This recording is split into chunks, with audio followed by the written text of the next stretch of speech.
What's going on, guys? Lon here from Android Authority, and Chinese OEMs are slowly but surely starting to take the US market much more seriously, and the latest flagship in the Nubia line is bringing top tier specifications, a borderless display, and some unique software tricks, but does it do enough to earn a spot in your pocket when it finally hits US shores?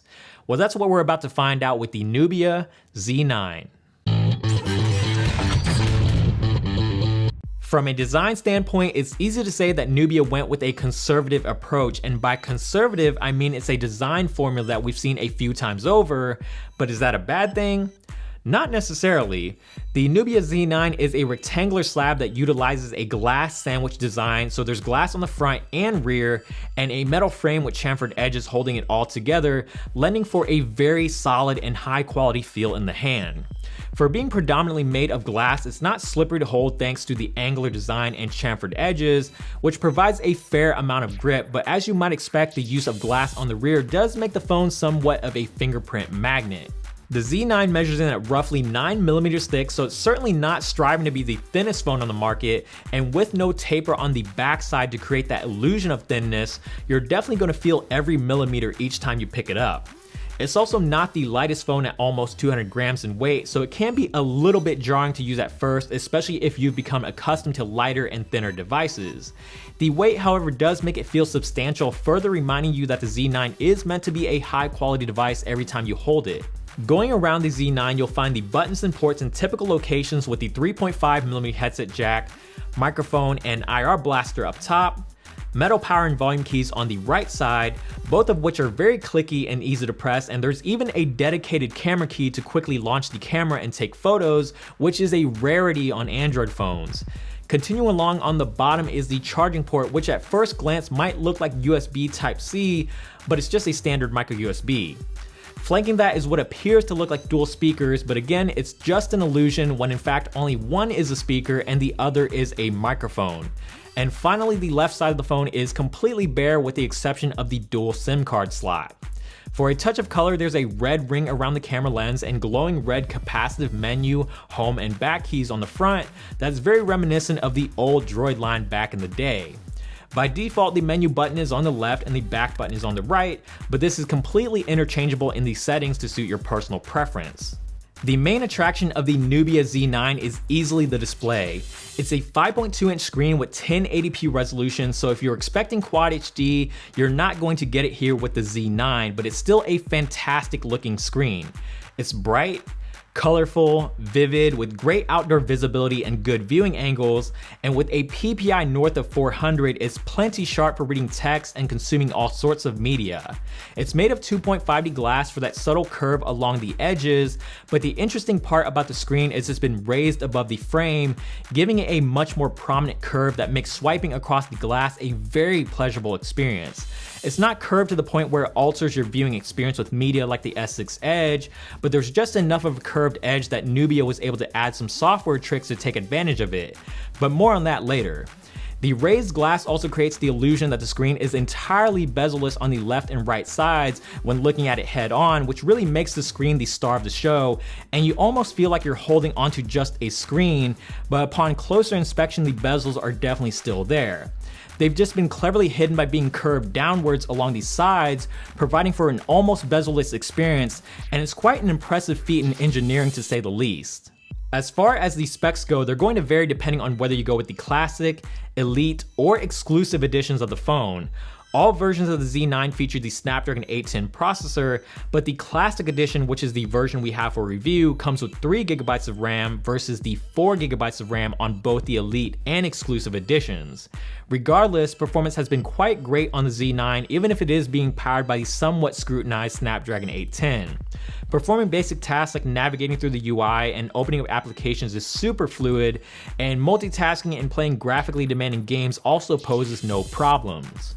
Now, for those of you wondering if the device runs warm after lengthy sessions of heavy use like gaming, the answer is yes, but it was never anything out of the ordinary, nor was it ever concerning in any way. Storage will also vary depending on which version you go with. The classic model comes with 32 gigabytes on board, and if you want more, you'll have to opt for either the Elite or exclusive version of the phone, which comes with 64 gigs of storage, but those are basically the only choices you have for storage, as the Z9 does not have expandable storage. If you're an audiophile, the Z9 comes with hi-fi audio and Dolby 7.1 surround sound for improved audio quality, especially with headphones. And speaking of audio quality, the single bottom mounted speaker gets loud enough to hear even in relatively noisy environments and delivers a fairly clean sound. But again, like all bottom mounted speakers, it can be easily muffled by the hand, especially in landscape, and also leads to a lopsided listening experience with only one speaker firing out the side. One feature that is exclusive to the exclusive version of the phone is the inclusion of a built-in fingerprint sensor, which neither the classic or the Elite models have, and it's a very different implementation for what we've seen from the likes of Samsung with their home button, or even Huawei with their rear mounted fingerprint sensor. And on the Z9, it's actually mounted on the side of the phone. Now, as to how well it actually works, I can't really comment on that because we don't have that version, but if a fingerprint sensor is a must-have feature for you, then the exclusive version is going to be the one that you want to go for. If Nubia really wants to go toe-to-toe with the major flagships on the market, it's going to need a great camera, and for the most part, the Z9 handles itself pretty well. There's a 16 megapixel camera on the rear with optical image stabilization, and Nubia didn't skimp on the front camera either, which comes in at 8 megapixels for some fairly high resolution selfie shots. Outside of smile detection and beauty mode, there isn't much going on with the front-facing camera software, but for the rear, there are a handful of options and shooting modes like time-lapse, multi-exposure, slow shutter, and many others, including typical ones that you might expect like HDR and panorama. The Pro mode is also available for full control over exposure, white balance, shutter speed, ISO, and even manual focus to help you get that perfect shot. In fair to good lighting conditions like outdoors, for instance, picture quality was surprisingly great with a nice amount of color reproduction, dynamic range, and a great amount of sharpness and detail. HDR is always available when needed, but it's extremely aggressive in its image processing. Colors are a little too oversaturated, there's a heavy reduction in the shadows, and it doesn't handle skin tones well, leading to some very unnatural looking photos. In certain situations, the extra saturation can create for a very appealing photo to the eye, but in others, they begin to look more like a watercolor painting than an actual photo. In low light and nighttime shots, the camera becomes more or less an average performer. Nighttime shots are decent, and the camera is able to handle prominent light sources like lampposts and street lights without overexposing, but take the camera indoors to environments like dimly lit bars or restaurants, and the level of detail begins to deteriorate quickly. There's a big increase in noise due to the camera operating at higher ISOs, and not only do the images look muddy in appearance, but they also exhibit some noticeable artifacting. That's really the biggest downfall to this camera, but in most situations, you shouldn't have much of a problem getting the shot that you want. Battery life on the Z9 has also been very respectable, with the capacity measuring in just shy of 3,000 milliamp hours.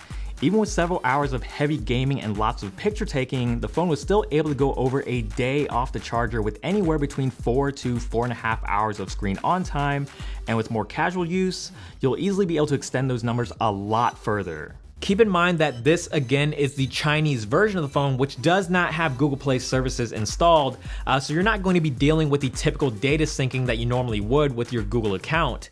This may have an impact on the Z9's battery life on the US version of the phone, which will undoubtedly ship with Google Play services out of the box. In terms of the software, the Nubia Z9 is running Lollipop, but because of Nubia Skin, you really wouldn't know it without jumping into the settings and checking the version number. With Nubia Skin, you won't find Google's material design, and instead what you'll get is a much more colorful UI filled with transparency effects across the board. Fortunately, there's a built-in theme store with a handful of themes to tailor the UI more to your liking.